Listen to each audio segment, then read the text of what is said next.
thanks for joining me on learning how to in-between your animation drawings. So first, let's take a look here. We're gonna use the same equipment as what I've talked about in our cleanup drawing video. We have our animation desk, and you can still use that light box that you heard about from the previous video. And what we're gonna do is we're gonna take our two cleaned up drawings here that go in sequence. One goes into the other. So these are typically called extremes. They're extreme drawings in which they go from one spot to another. If you've used any kind of video editing programs, they are also known as like keyframes. So we're gonna take this and we're gonna put them down in sequence over top of each other. Now, this is where we're gonna talk about our timing chart that I brought up in the previous video. This timing chart tells us how we're supposed to get to the next drawing. We're at drawing 59, and we're actually coming from this drawing 53. So we're gonna look at this timing chart here. So this starts with our first drawing on the top and the drawing we're going to on the bottom, 53 to 59. And we're looking for what's in the middle because we can put something in the middle, and that's drawing 57. We're gonna start that by laying our blank sheet over top. And again, copying down what we're gonna make. We're gonna make that drawing 57. And we don't need to copy that chart because we can still look at it and it's not gonna be on this drawing.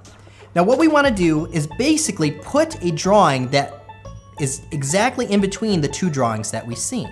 So we can go in here and we can maybe kind of guess where it's supposed to go. Something like right there. We see that top line of the first drawing and then the next drawing down there. We can kind of guess it. But there's a better way than just trying to guess where that line's supposed to go, especially because you kind of want to make your in-betweens as clean as possible. And by guessing, you're going to make a very, sloppy line. So let's try again. Let's look at this drawing again, put this blank sheet of paper over top of it. And let's look for some more for sure things that aren't gonna be that much of a guess. Let's look for lines that are very close to each other, like these two lines. Those are very close to each other. And we can kind of come in here and using that technique of short, competent bursts, we can put a line that goes directly in between those two. Maybe find another spot, turning your disc to use that wrist action. Another spot in the drawing where you can tell it is definitely in between. And what we're gonna use these as are kind of references, because we're actually gonna take these drawings off of the peg bar. All right, so we got some just quick references, not too much, just to kind of orient us on where we're trying to go. And again, make sure to put that number on there. So now what we're gonna do, now that we've done that, is we're going to basically tilt these. And let me kind of explain why. In animation, you create in-betweens, and they're just that. They're the drawing that go in between the two other drawings to help create motion. So let's say I have a circle right here, and I want to go to this circle right here. Well, obviously, a straight in-between is going to be dead center of that. So let's do that. See our two drawings? Dead center. The problem with that is life never usually works in a straight line. We almost always move in an arc. Our body mechanics, how our skeleton's made, how most of life works is in arcs. So we don't want things to usually go just in a straight line. So this would be incorrect. So let's take our sheet here and let's look at kind of an in-between that we'd want to see. We would want this to kind of move more in an arc. So the proper in-between would actually be right here.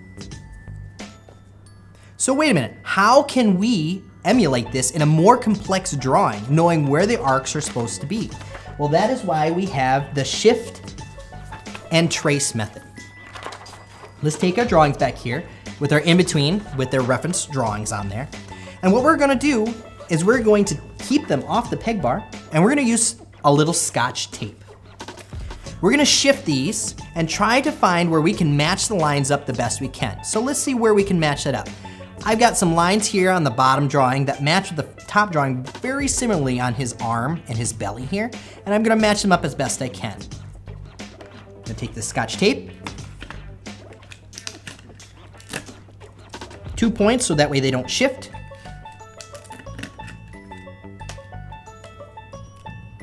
Just like that.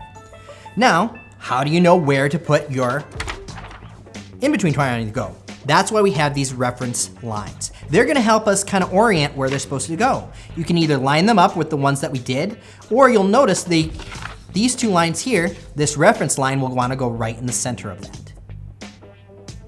Now you think this is a pretty crazy system just to try an in-between. But the nice thing is, by shifting these drawings like this, we are going to automatically create ourselves arcs in our in-between. Put that there. Get another piece of Scotch tape. Make sure that we're in the center. When there's more of a drastic tilt, you'll notice that a good way to make sure that you place this in the correct position is the holes for your peg bar will actually also make an arc. So now that we've got this, we can go in here and there's very little guessing on some of these lines. We can tell that this line goes here. And you can see I'm arching my body. We want to make sure to turn our drawing. And you just continue to put down your lines. Now as you go, you'll notice that there are lines that are more separate. You can take your drawings off, put them back on, and try to match those lines up so that way you can do no guessing for those lines. As you go, you should have really nice cleaned up in between lines, and you can keep going on down your timing chart. So that's how we do animation in-betweening, and thanks for joining me.